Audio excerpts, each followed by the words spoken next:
You're watching AWB TV. Coming up on Capital Focus, state revenue is exceeding most expectations, so is it really time for new taxes? The private sector continues to step up with vaccinations, and the latest news from week 6 of the legislative session. Capital Focus starts right now. Welcome to Capital Focus. A closer look at the issues that are most relevant to Washington employers.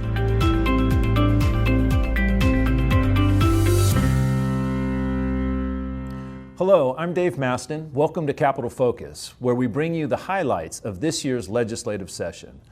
There's a lot to cover in this week's top news, so let's get going. A capital gains tax is moving through the Senate. Senate Bill 5096 passed the Ways and Means Committee and appears headed to the floor. It's a 7% tax on income produced from the sale of stocks, personal property, and businesses. The present proposal has several exemptions, but there's nothing in the bill to prevent the legislature from increasing the tax and spreading it to more people year after year. Later in the show, we'll hear why new tax increases like this one are just not necessary. In addition, a recent poll of 800 Washington voters showed 56% opposed a capital gains tax, with 41% saying they strongly oppose it. According to the Puget Sound Journal of Business, nearly 24,000 Washington businesses have received $2.5 billion through the federal Paycheck Protection Program. The latest round of this program opened January 11th, and it will close March 31st or when the funds run out. For more information, please visit sba.gov/PPP. The legislature has reached its first major policy and fiscal cutoff deadline. More than 1,000 bills have been introduced this legislative session, and the cutoff whittles the number down to less than 500 that are still alive and moving through the process. AWB's recovery agenda is still alive. Things like tax incentives, manufacturing support, and capital investments. The focus is to help Washington recover from the pandemic. To see the full agenda, visit awb.org. Governor Jay Inslee has signed a $2.2 billion COVID relief measure. House Bill 1368 includes $240 million in small business grants. The program is administered by the Department of Commerce, offering grants up to $75,000. For more information, go to startup.choosewashingtonstate.com. Up next, can the legislature balance the state budget without raising taxes? Some experts say there's plenty of revenue to do just that. We'll have the numbers and the analysis when we come back.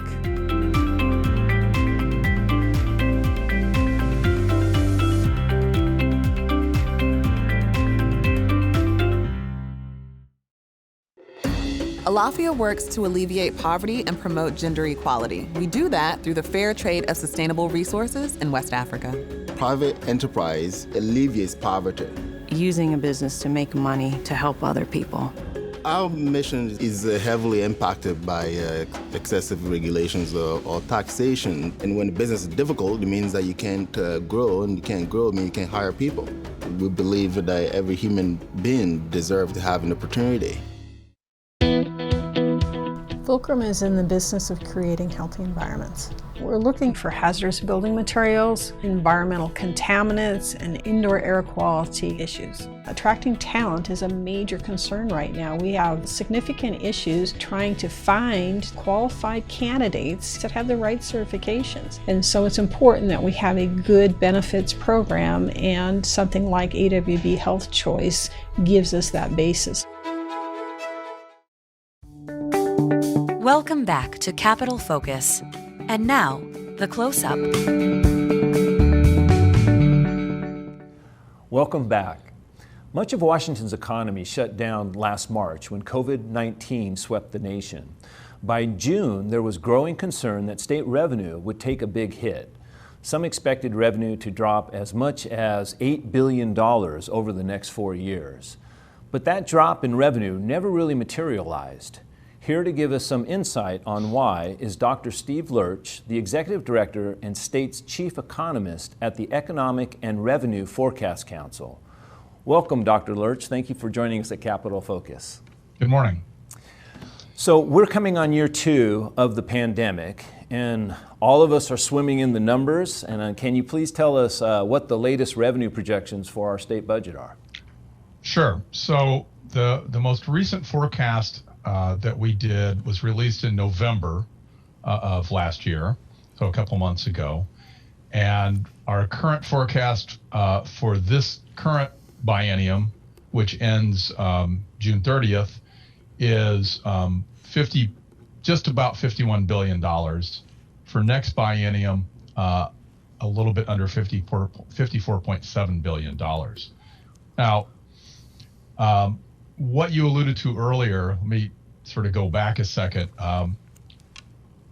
We had done last year, when the legislature was in session, it was a short session, so we'd done a forecast in February. Now, it's hard to remember this, but in mid-February, there were a couple of COVID cases in Washington. They were linked to people who traveled to China. The economy was doing very well. And we identified COVID as a possible forecast risk, but we certainly did not foresee this pandemic. So essentially in February, we had, for all intents and purposes, a no pandemic forecast, if you will. Now, the next forecast was then in June. And by June, as you mentioned, we've already seen big parts of the economy shut down. We've seen a big increase in cases. Clearly, this is a huge issue. We've seen April saw the biggest drop in employment that we've ever seen in the U.S. or in Washington, and we saw a huge drop in revenues in April as well. In June, we had seen May employment. It went up in the U.S. It was still down in Washington. We hadn't seen May revenue numbers yet. We hadn't seen those collections yet. And looking at those horrible April numbers, looking at the big drop in employment, and our models not being that helpful because they don't really cover these sort of, once of a century events, we did over forecast, if you will, the impacts of the pandemic. We were too pessimistic. Since then, we did a forecast June, September, and then, as I said, November. We've continued to revise the forecast up as we have seen employment generally improve, as we've seen stronger than expected retail sales. But I would point out that our November forecast still shows us being below where we thought we would be last February. So sort of below what we had expected without a pandemic. Okay, and so, first of all, let's touch on the fact that what I'm hearing you say is that you're going to be conservative in making estimates, and so when things are unknown, that you folks were fairly conservative in saying, well, with the unknown, this is what we can see, and so which clearly most of us would definitely appreciate that approach to. It's better to be safe than sorry, so to speak. And economists, we're a pretty gloomy lot, so we tend to look on the more pessimistic side anyway. So. Okay, so we're not quite, the revenue's not quite where you thought it would be last year at this time, but it certainly is much better than what we saw or we were looking at in June. Do you have a number right now about where it is as far as what we expect in the next 2 years as far as revenue coming in? So if we look at our November forecast for the rest of this biennium, about $1.7 billion lower than we had expected in February. Okay. And then for the next 2-year budget period, just over $1.6 billion lower. So we are below where we thought we would be, but not, again, as you pointed out, not to the extent that we had initially thought in June. And we know as part of this, when we came around after June and the federal government put out the stimulus, the COVID relief funds, and I'm guessing, and like to hear if this is the case, I'm guessing that had some positive impact when it came to our people having money and being able to spend, and of course I think that ripples through into state revenue as well. Is that fairly accurate? Absolutely. So the CARES Act which was passed earlier last year. So that provided those direct payments to households, increased and extended unemployment insurance benefits, the PPP program to help employers keep people on their payrolls. All those things had a big impact. And if we look at personal income in Washington, so personal income would just be the sum of adding up everybody's wages, salaries, some investment income like rental and interest income, but also what we call transfer payments. So things like unemployment insurance benefits or those stimulus checks. If we add all that up, what we saw last year was that personal income went well above where we had expected it to be in February before the pandemic.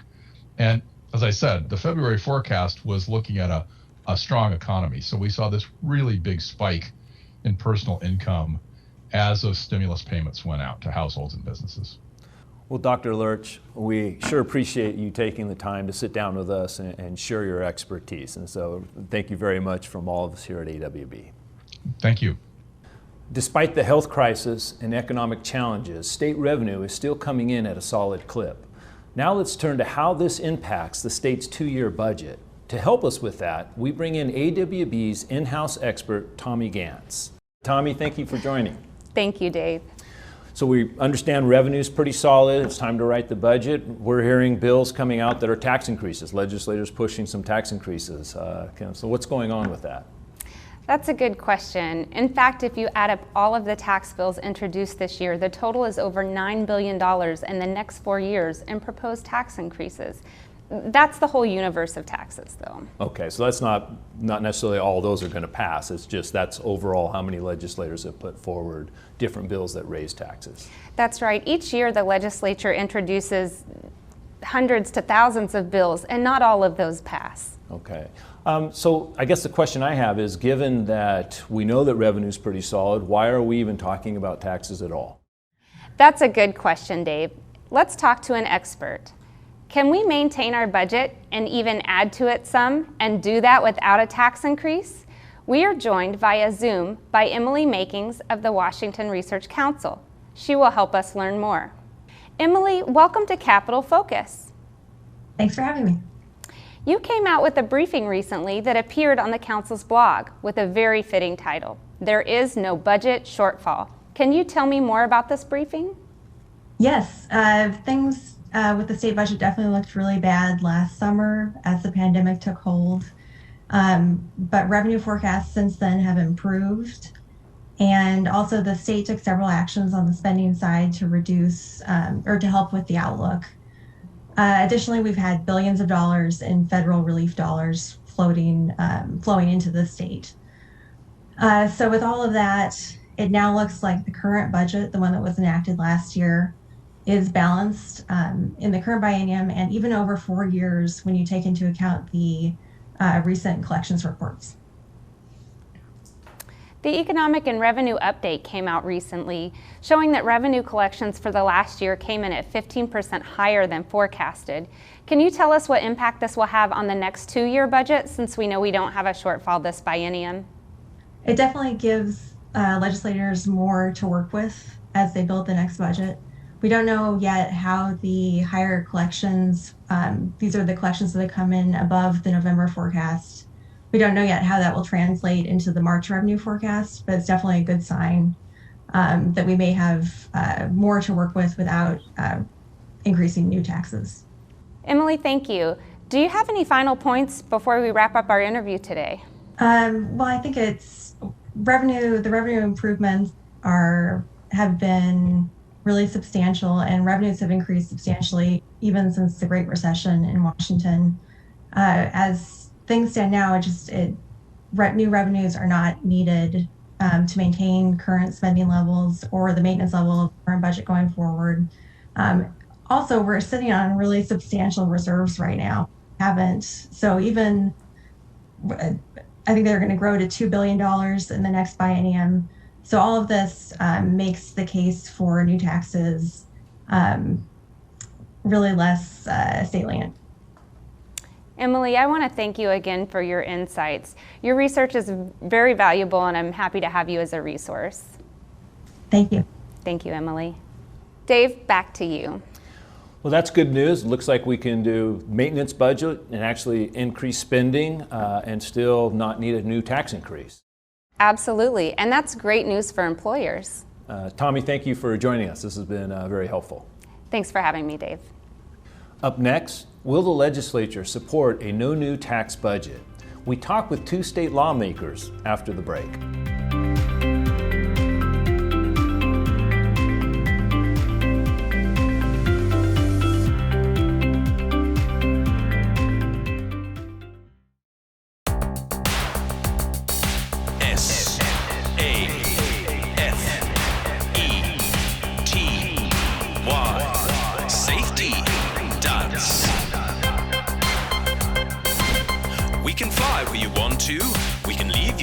Behind. But if your friends don't mask, and why don't they mask? Well, they won't fly this airline. You can fly if you want to, 'cause we do safety right. We have air that's clean and disinfectant machines zapping germs like an arcade space fight. And we dance do the dance, do the dance. Everybody wash some hands. Do the dance, do the dance. We're always wearing a mask. Do the dance, do the dance. No, seriously, please wash your hands. Do the dance, do the dance. HEPA filters cleaning commence. Alaska Safety Dance. Alaska Safety Dance. Alaska Safety Dance.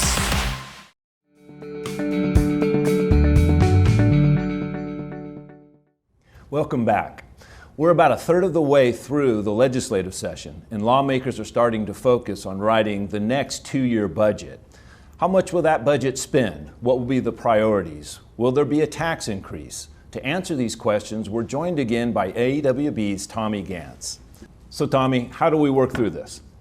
Well, the last budget was about $52 billion over 2 years. To maintain the budget for the next 2 years with inflation and caseload changes, it will cost about $56 billion. Can that be done without more tax increases? Here to tell us more is State Senator Linda Wilson and Representative Drew Stokesbury. Senator, Representative, thank you for joining us today. Thank you. Thanks for having us. Senator Wilson, historically the minority party does not propose a budget. Why did Senate Republicans do so this year? I became the Senate Republican budget leader in December, and not long after that, the governor released his budget. And it had a plethora of new taxes, our carbon tax, the low carbon fuel tax, the capital gains income tax, the tax on healthcare. And so I thought, well, what a good opportunity it would be to see what kind of a budget we could come up with and see if we could do this with no taxes. And it was a long process and one very early in the session. And but the result was a great budget. And we have one now that,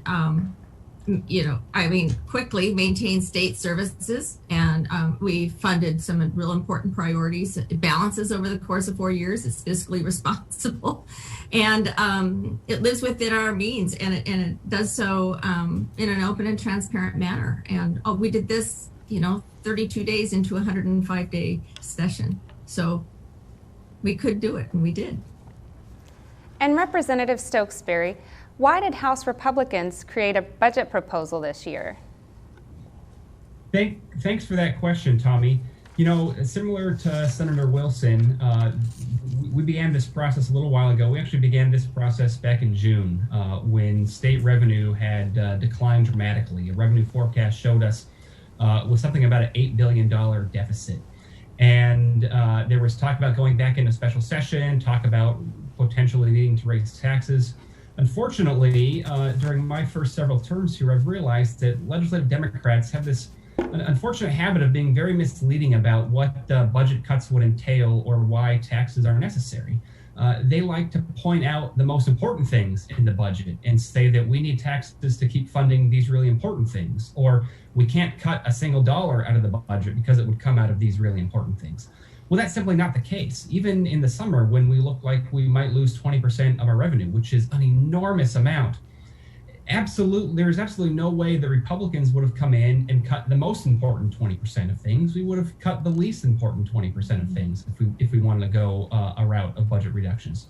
And so over the summer, I began the process of reviewing the budget agency by agency, line by line, trying to figure out what are the least important 20% of things, and would these be cuts to services people depend on? Would it be necessary to raise taxes to keep funding these least important 20% things? Well, as the summer went on and summer turned into fall and fall turned into winter, we realized that first of all, the economy was recovering more quickly than people realized, at least in the aggregate. Certainly there's still industries and segments and families that are struggling. But we also found a lot of good ideas for budget savings, partly discovered by agencies themselves, partly discovered by our staff, that wouldn't constitute cuts to services. And so when the governor was unveiling his proposal that raised taxes on everything, like Senator Wilson mentioned, we realized that we could put together a proposal that funded the same big important things, but didn't cut services to people and it didn't raise taxes. And so we wanted to make sure the public had an opportunity to see what a much more sound and no taxes budget would look like and all the good things you could do with it. Thank you, Representative. Senator Wilson, what's the total spending in your proposed budget, and does it require a new tax increase?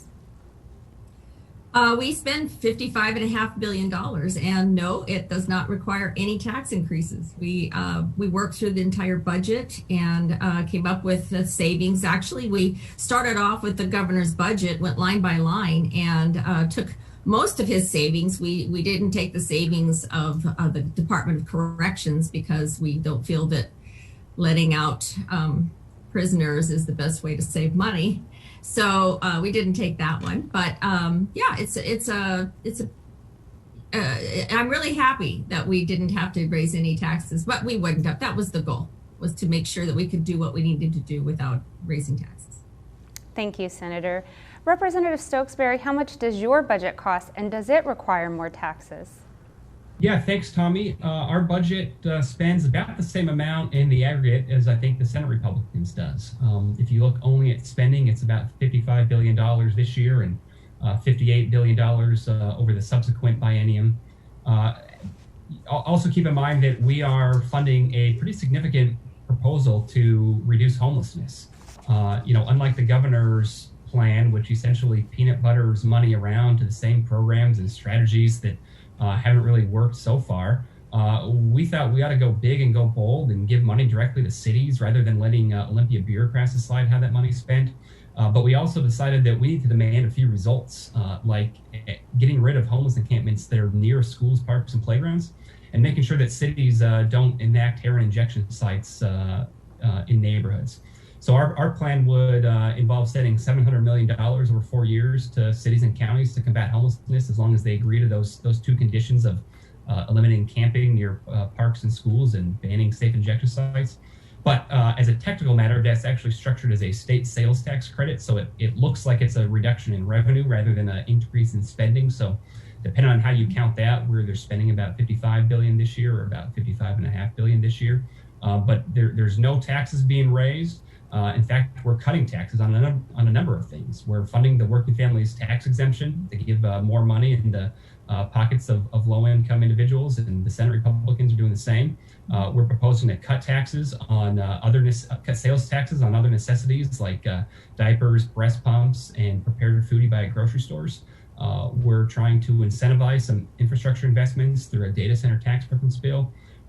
Temporarily reduce the B&O tax for some of the industries hardest hit by the shutdowns, like the restaurant industry and the hotel and motel industry.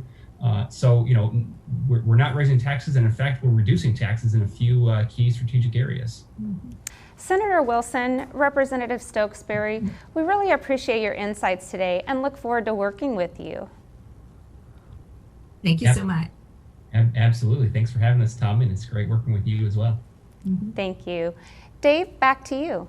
So it looks like we've got not just one budget proposal that does not raise taxes, we have two now. And we know this isn't the end, obviously, that we're still in the middle of session and there's going to be more. So tell me, what's the next steps? What can we expect? In the coming weeks, we expect the House and Senate Democrats to unveil their budget proposals, but they are already pushing tax increases. The Senate Ways and Means Committee passed a 7% capital gains tax. So just recently, 7% capital gains tax. So even though we're clearly have revenue enough for our budgets, we're still looking at tax increases in the legislature. Yes, and it's very frustrating. I noticed the 7%, that's interesting. You know, the first federal income tax was a 7% income tax on the most wealthy in our country. And of course, that tax is no longer 7%. Seems like it keeps going up year after year. And so we'll have to keep an eye on this capital gains proposal. Yes, we will. All right, well, thank you, Tommy. Appreciate you coming in Dave. and providing the information. Thank you, Dave. Up next after the break, Washington employers are stepping up with help with vaccinations. We'll head to the Palouse for an on-the-ground look at how things are getting done.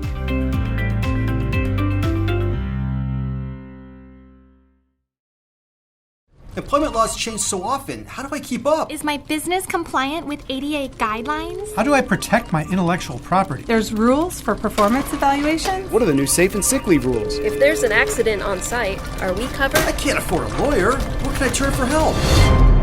If you run a business, work in HR, or manage any number of employees, you have questions like these every day. And AWB is here to help you get the answers your business needs. Our popular HR and employment law webinar series is back for 2021. We've assembled some of Washington's best employment law experts to help you navigate the changes and updates to our state's sometimes complex legal landscape. 6 webinars tackle everything from hiring and firing to performance evaluations, non-competes, accident prevention, and so much more, with plenty of time set aside for your questions. Continuing education credits are available. AWB's HR and Employment Law Webinar Series. Go to awb.org for more information.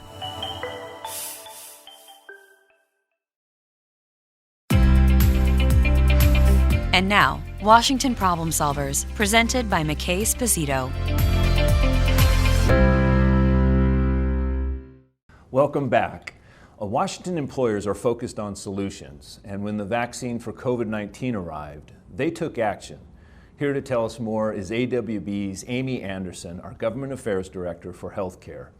Amy, welcome to Capital Focus. Good to be here, Dave. I understand we have some good news from the Palouse, but before we get into that, can you put that into the larger context across the state? Absolutely, a lot going on across the state. Washington employers are taking action to help get the vaccine to as many people as possible right now. Amazon, Boeing, Microsoft, and Kaiser Permanente are hosting vaccine clinics. Starbucks and Costco are helping the state with logistics, and our small to medium-sized business community is also leading by example. In Pullman, we have Schweitzer Engineering Laboratories. I talked with SEL earlier. Let's take a look. And joining us now is Frank Harrell, Vice President of Security at Schweitzer Engineering Laboratories. Welcome, Frank. Hello, thanks for having me. Frank, please tell us, where are you and what is happening today at SEL? So I'm standing in the SEL Event Center where we hold large seminars and gatherings in Pullman, Washington. But what we've converted this to is a mass vaccination site to vaccinate people at scale for COVID-19. So I understand you've had several clinics at SEL locations. How many people have you been able to vaccinate? So we're doing these on the weekends and actually during the weekday, both in our Pullman, Washington location and a few miles away in Lewiston, Idaho. And as of tomorrow, that will be our 10th clinic, and we will have vaccinated with 1 dose, and in many cases 2, 5,700 doses delivered. Wow, good example of having business step up to the plate and really make a difference. Why did SEL choose to host vaccine clinics? What made you decide to do this? You know, Dr. Ed Schweitzer, our founder, is long ingrained in every SEL employee the need to be a partner in the community, to bring our technical expertise when communities need it the most. And that's really what we did here. It was a call to action. It's something that needs to be done in a public-private way across the U.S. We saw the need and we filled it. So what's the reaction from your employees and the community as a whole? You know, there's been a lot of gratitude from our employees in the community because I think everybody realizes that this is a big problem, the need to vaccinate an entire country, and in fact, globally at a scale that we haven't done in a century. And so it's been one of gratitude and of gratification. It's an uplifting experience to volunteer at one of these clinics, any clinic, and it's something that we have found very value filled. So what advice would you have for employers who would like to pursue the same type of idea that Schweitzer's done? This is very attainable for any business, and all you really need is a larger space where people can enter and exit potentially, or preferably through a different exit. It can be done at scale, and the requirement simply is planning and partnering with your employees, partnering with public health officials, partnering with the State Department of Health. But it's relatively simple to do, and to do at scale. And so really just pick up the phone, start making those phone calls. And again, I think a public-private way to administer this vaccine is what it's going to take. I think we at SEL believe that, and we can be a resource for anyone that wants to replicate this effort. We're happy to be that partner and provide the lessons learned to do this in an efficient way. Well, great. Frank, thank you for taking us on a tour today and for stepping up for our state in a time of need. Thank you very much. Thank you for having us. That's an amazing story, and I know we've got lots of large employers in the state, as you mentioned, that are working on this. Schweitzer, a small employer. Do we have other medium or small employers that are doing this, or if not, how can they get into doing this work? Yeah, we have a lot of businesses across the state who are interested in participating and really helping get this vaccine out. Okay. For example, Heritage Distilling, who at the beginning of the pandemic pivoted to making sanitizer, is working on how do they do this and deliver it in their areas where they're located. Okay. I would say if there's a business out there who's interested in being a part of this, let us know, let Department of Health know. But the key to it really is get engaged at the local level. Work with your local health department, with your local law enforcement. It's really going to take a local group effort in order to make this happen. But it is what we need to be able to get this vaccine out. All right. Well, thank you, Amy. Thank you for that. That was a great report. Really appreciate you coming on. Yeah, good to be here. Thanks, Dave. All right, thanks. Let's take a quick look at the AWB events calendar. This Thursday, our virtual lobby lunch continues. We'll hear from Joel Sachs, Director of the State Department of Labor and Industries. To register, please contact Leave Johnson at leavej@awb.org. Our popular HR and employment law webinar series continues on March 3rd, focusing on how to build and maintain a professional employee handbook. There are continuing education credits for this webinar as well. Now mark your calendars for May 12th. That's our annual spring meeting, and once again, it'll be packed with great content for all Washington employers and some insights into the legislative session. Stay tuned for details. To get updates on all AWB events, check out awb.org/events. We close tonight with a story out of Tacoma. Washington families weren't the only ones to play in the snow after the storm that covered our state last week. A polar bear named Blizzard dove right into the snow at Point Defiance Zoo. Officials say he even made a few bear angels. Now, Blizzard is a 25-year-old. That makes him a senior polar bear statesman. But when it comes to playing in the snow, he's clearly young at heart. This is AWB's Capital Focus. I'm Dave Maston signing off. So please be safe, be smart. I'll see you next week.